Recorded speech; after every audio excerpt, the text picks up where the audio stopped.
Hey guys, welcome to another Epic Level B review. Today, I'll be looking at Robot Overlords.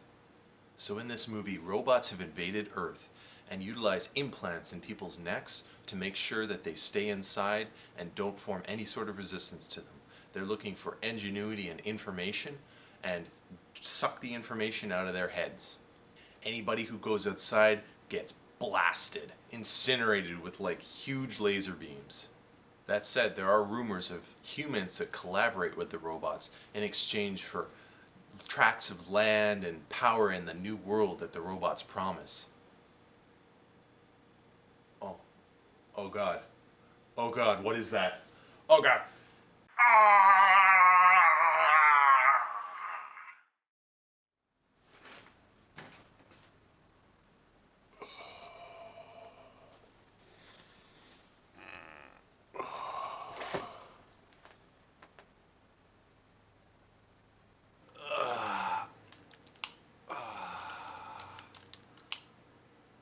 So the hero of this film, Ben Kingsley, is part of the Collaborators, the people trying to save the world from the robots and the human beings. We've struck a deal with the robots. We work for them, and they save the few of us. We're going to save humanity and keep it going after this robot invasion ends. Those fools at the Resistance, they have no idea what they're going up against. Ben Kingsley loves Gillian Anderson, Sean's mom, and he would do anything to win her love, including putting her and her son, whom he hates, on the immunity list. They would be saved from the Robot Overlords. After the robots disappear, they would have 100 miles in the north to themselves. They could live out in peace, harmony. But Sean doesn't want this. Sean doesn't ever seem to want him. Sean and his friends find a way to escape the control of the robots, to disable the implants, using of all things a VCR and a car battery. But little do they know, Ben Kingsley realizes he understands what they've done, and so do the Collaborators. Gillian Anderson will learn to love Ben Kingsley. When he's the only man within 1,000 miles, she'll have to learn to love him, won't she? Won't she?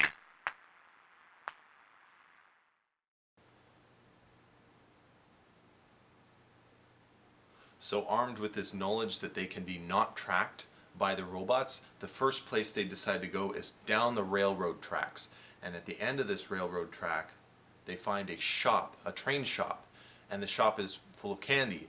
And we get a montage of these 20-something people eating candy, which is really, really stupid, because you would think that with this knowledge they would try and do something more useful, but no, not that. The first thing on their mind is we want sugar. And you can be assured that this visit does almost nothing to advance the plot. Douchebags! High on sugar, Sean discovers that the records for all the people that are taken by the robots are kept in the school on Earth. Not in data, but in paper files, because they're kept by the human collaborators that the robots don't completely trust anyways. Oh God, this writing. So once at the school, they finger through all these big, huge file cabinets, and within what seems like a minute or two, with dozens and dozens of cabinets to search through, they find Sean's dad, and he does not have an X through his face, and that means he's alive. Armed with this information, Sean and his crew go through a number of back and forth chase sequences. Basically, for the next 45 minutes, they're constantly being on the edge of being captured, or they're escaping, back and forth several times. Eventually, Sean and his friends are captured, and the Smythe character subjects them to this brain-draining machine that kills the person. Sean discovers that he's able to control robots with the implant that he received from one of these back and forth encounters. Sean and his friends go to the most popular and powerful place they know of, a bar.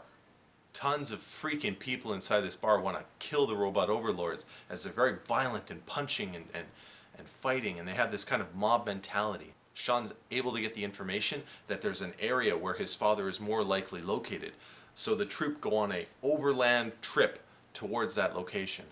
In the meantime, the Smythe character is trying very, very hard to capture this boy because the Robot Overlord Mediator, the head of the army basically, decides that it would be very valuable to take the information in his brain. Oh God. Oh God. So those little brats found the resistance in that mine. There's no way they'll survive. The robots come down on them like a hammer on an ant, crushing them. All around that valley, robots. And then they bring in the Death Cube, a device that fires fire from the sky, incinerating everything beneath. So Ben Kingsley gives Gillian Anderson one last chance. Asks her, pleads her to come out of the mine, to not be killed with the rest of the resistance, to gain the immunity from the robotic overlords. She declines, and her and the resistance cower like termites inside the mine. Then Smythe watches as Sean, that little punk kid, grabs onto a bird bot and flies into the sky. The Mediator will deal with him. The Mediator deals with everyone. Finally, in an act of huge heroism, Sean is able to grab onto one of the little flying robots and fly into the sky, and he gets the control of a large, huge, like almost mothership type object, and he smashes it into the large cube that's about to destroy the mine. Along the way, he fights the Mediator and basically kicks him off of the large ship, and the Mediator falls a great distance and breaks his head. He just kind of falls, and he falls down and breaks his body, and he's disabled. A few minutes later, Sean and his friends find the body of the Mediator, and Sean connects with the Mediator and tells the entire robot army to destroy itself, to self-destruct, ending the invasion and freeing humanity from their tyrannical reigns. Thus, humanity is free, and the Robot Overlords are no more. My problems with this film is that the effects are pretty freaking bad, okay? These effects are pretty douchebaggy. It's like an episode of Doctor Who. Several people online have said this, and it's true. It really is. Another thing is the acting of the children actors is actually pretty darn good. I would say the adult actors, even Gillian Anderson and Ben Kingsley, I don't know if it's their lines or the direction they were given, but they don't seem as good as they were in other films. I think that perhaps a limited number of takes, very tight timelines on locations, and the directing was perhaps not very sharp. I think that all contributes to the fact that the acting is not very good.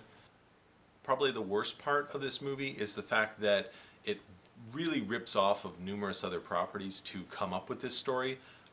Most obviously The Matrix, with the whole controlling robots, controlling things, the force power type way that Sean controls other guys. He basically just goes like this, which is very similar to Crawl.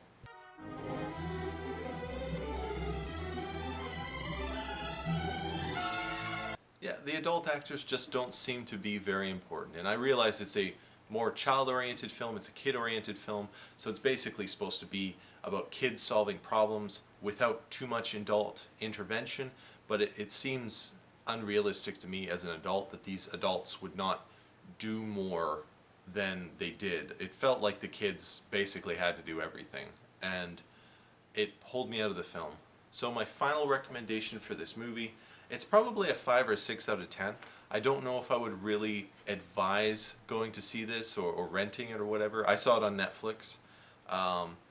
But if you're really into robot movies, maybe you have kids. Kids would probably enjoy some of the effects, the explosions, the chases could probably find some interest for that audience.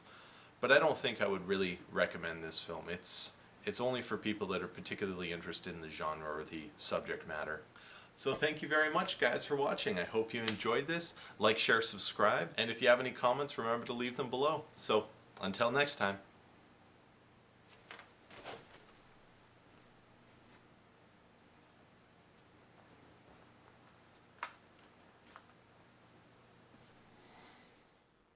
Little does Sean know, this isn't the end.